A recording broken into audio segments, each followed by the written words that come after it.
Hello guys, good morning, good morning. Guys, magluluto tayo guys mga kaps ngayon ng ginataang tulingan. Yan, naisain ko na po siya sa suka. Lalahukan na lang natin siya ng mga gulay. Yan, kaya magigisa po tayo ng ating mga gulay. Gagataan po natin siya. Kaya na yun po yung ating gata. Yan, powder po yan, kaya inanaw po natin sa tubig. Ang gagawin natin pang paalat ay itong shrimp. Yan. Kaya tara, maggisa na po tayo sa ating mga gulay para malasa po. Yan, mainit na po yung ating pan. Kaya tayo ay maggisa na ng ating bawang sibuyas para mabango rin po. Yan.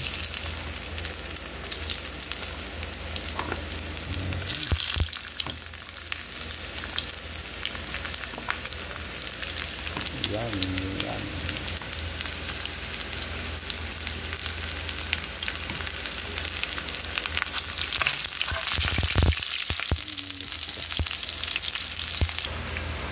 Yan, maglagay din po tayo ng ating kaunting luya.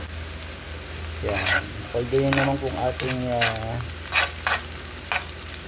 isda na tulingan ay hindi na malansa kasi yun po ay nalagyan ko na ng luya. Yan. Ito po yun. Yung ating kung naisaing na sa suka. Yan. Kaya hindi na po siya masyado malansa.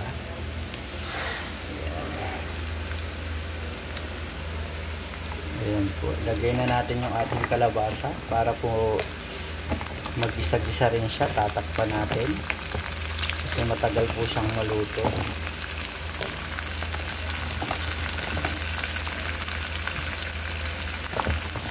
Ang ating kalabasa. Pag medyo luto na po siya, saka po natin siya lalagyan ng gata kasama yung ating tulingan. Palambutin lang po muna natin siya. Hindi po ako maglalagay ng pangpaalat kasi po ay may ilalagay po tayong ito po. Yan, napakaalat po nan. Isang kutsara lang po yung ilalagay natin at mabisa na po siya. Yan. Kaya takpan po muna natin. Yan. Balikan po natin ng mga 5 minutes. Yan po, i-check po natin yung ating kalabasa. Ayan. Ayan lang po natin.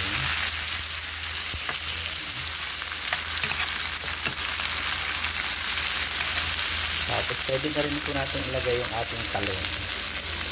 Ayan. Ang dami pala.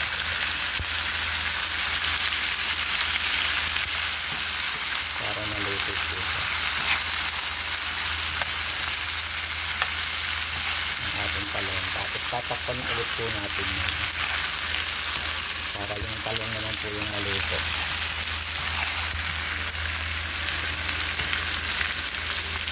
Yan, pwede na po tayo maglagay dyan ng kaunting alamang. Yan. Malasa na po yan. Kasi napakaalat po na.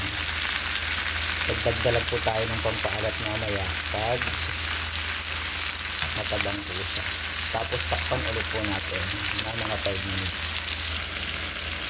Ayan po, check ulit po natin. Ayan. Ayan, pwede na po yan. Pwede na po natin ilagay yung ating tulingan.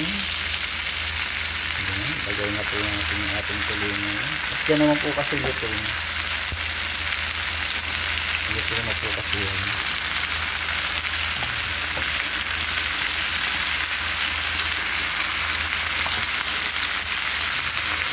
Luto na po kasi yung ating tulingan.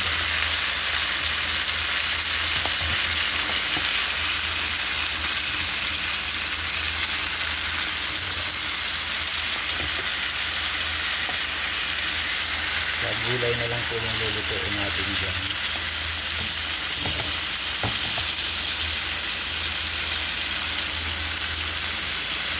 Sulit luto na yung ating tulingan guys. Naisain na natin siya sa suka. Ang palasa din yan guys. Yan. Tapos guys, pwede na natin ilagay yung ating gata. Ayan.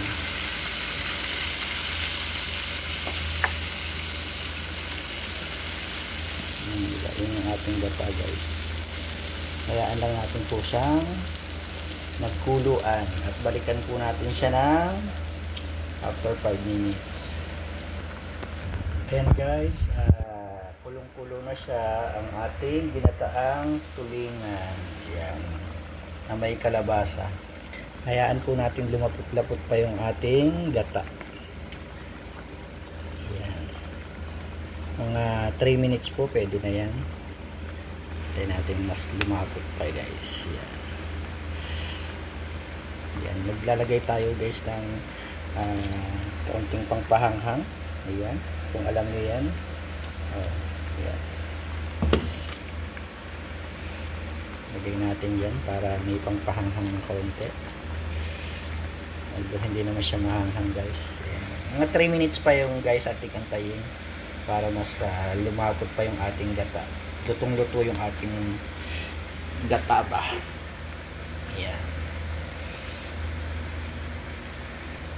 Ayan guys, nakuha na natin yung lapot ng gata. Ayan yung gusto kong lapot guys ng gata natin. Na malapot-lapot talaga. Ayan. Kaya pwede luto na siya guys. Yan. Pwede na tayong kumain. Yummy, yummy. Nakuha na natin yung lapot ng gata. Kaya mahina lang yung apoy pero ilang minutes natin pinaanohan para lumapot yung gata natin. Diba? Yan. Thank you for watching guys and God bless. Kainan na. Ito po yung ating ginataang tulingan sa kalabasa at talong. Yan. Kainan na. Thank you po for watching and God bless and happy Friday. Thank you po. Don't forget like and subscribe and share my video. Bye bye.